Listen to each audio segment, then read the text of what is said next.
Hello అండి, ఈరోజు మనం వీడియోలో ప్రభుత్వ ఉద్యోగాలు పొందడానికి ఎవరికి అర్హత అనేది ఉండదు, ఎవరు అనర్హులు అవుతారో మనం తెలుసుకుందాం. చూడండి, ప్రతి భారతీయ పౌరుడు, ప్రతి భారతీయ విద్యార్థి కూడా చక్కగా ప్రభుత్వం వారు ఇచ్చినటువంటి ఉద్యోగాలు పొందే అర్హత వారు కలిగి ఉంటారు. కానీ ఒకవేళ కానీ ఒక వ్యక్తి పైన ఏదైనా క్రిమినల్ ఛార్జెస్ కానీ ఉన్నట్లయితే, అంటే పోలీస్ ఎఫ్ఐఆర్స్ ఉంటే చూడండి, అవి ఉన్నట్లయితే ఆ సీరియస్నెస్ ఆఫ్ ద అఫెన్స్ని బట్టి వారు అనర్హులు అవుతారనమాట. అలాగే ఒక నిబంధన అనేది ఉందండి, పోలీస్ స్టేషన్లో కానీ ఒకవేళ 48 అవర్స్ కంటే ఎక్కువ లేదా 24 అవర్స్ కంటే ఎక్కువ కానీ ఉన్నట్లయితే వారు కూడా అంటే జైల్లో ఉన్నట్లయితే వారు కూడా అనర్హులే అవుతారని చెప్పి ఒక నిబంధన అనేది ఉంది. తర్వాత ఇంకోటండి, ఏదన్నా మనం ఆల్రెడీ ఒక ప్రభుత్వ ఉద్యోగంలో ఉండి వారికి చెప్పకుండా, అంటే వారి అనుమతి లేకుండా వచ్చి మనం వేరే ఉద్యోగం కానీ పొందినట్లయితే అలాంటి వారు కూడా అనర్హులే అవుతారు. తర్వాత ఏంటంటే, ఏవైతే ఇప్పుడు సాయుధ దళాలు ఉన్నాయి, అంటే మిలిటరీలో అలా చేసి వారికి చెప్పకుండా మనం పారిపోయి వచ్చేసి మళ్ళీ వేరే ప్రభుత్వ ఉద్యోగం కానీ పొందినట్లయితే అర్హత అనేది అక్కడ ఉండదన్నమాట. ఎందుకంటే మనం సమర్పించినటువంటి సర్టిఫికేట్స్లో ఎలాంటి కేసెస్ లేవు అని చెప్పి కూడా మనం సర్టిఫికేట్ అనేది ఉద్యోగం పొందే ముందు ఇవ్వాల్సిన అవసరం అనేది ఉంటుందన్నమాట.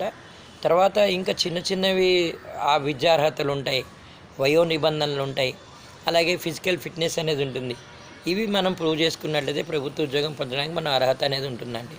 అయితే కొన్ని ఉద్యోగాలకు మాత్రం కేవలం భారతీయులకు మాత్రమే అని ఉంటుందన్నమాట. అంటే ఉదాహరణకి ఎన్ఆర్ఐస్ అనేవాళ్ళు ఉంటారు. For example, non resident Indian అంటే నేను భారతీయ పౌరుణ్ణి, కాకపోతే ఏంటంటే ఎన్ఆర్ఐన్ అనమాట, సంవత్సరంలో 10 నెలలు బయటే ఉంటున్నాను, 2 months మాత్రం ఇండియాలో ఉంటున్నాను. ఇలాంటి నిబంధనలు ఏమైనా అడ్డంకి ఉండనట్లయితే అది కూడా ఉంటుంది. స్థానికతను మనం నిరూపించుకోవాల్సిన అవసరం అనేది ఉంటుందండి. అలాగే ఇంకా కొన్ని ఉద్యోగాలు కొంతమందికి రిజర్వ్ అయి ఉంటాయి అన్నమాట.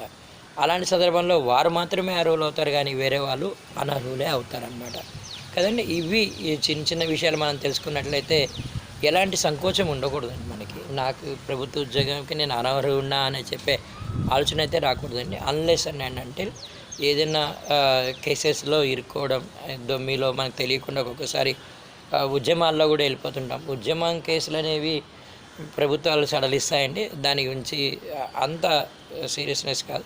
కాకపోతే ఏంటంటే వేరే దొమ్మిలు ఉంటాయి, చిన్న చిన్న ఫైట్స్ అనేవి ఉంటాయి, తర్వాత ఫైనాన్షియల్ అఫెన్సెస్ అనేవి ఉంటాయి, ఆర్థికంగా మోసం చేయడం ఇలాంటివి ఉంటాయి చూడండి. సో వీళ్ళు కూడా ప్రభుత్వ ఉద్యోగాలు పొందడానికి అనర్హులు అవుతారండి.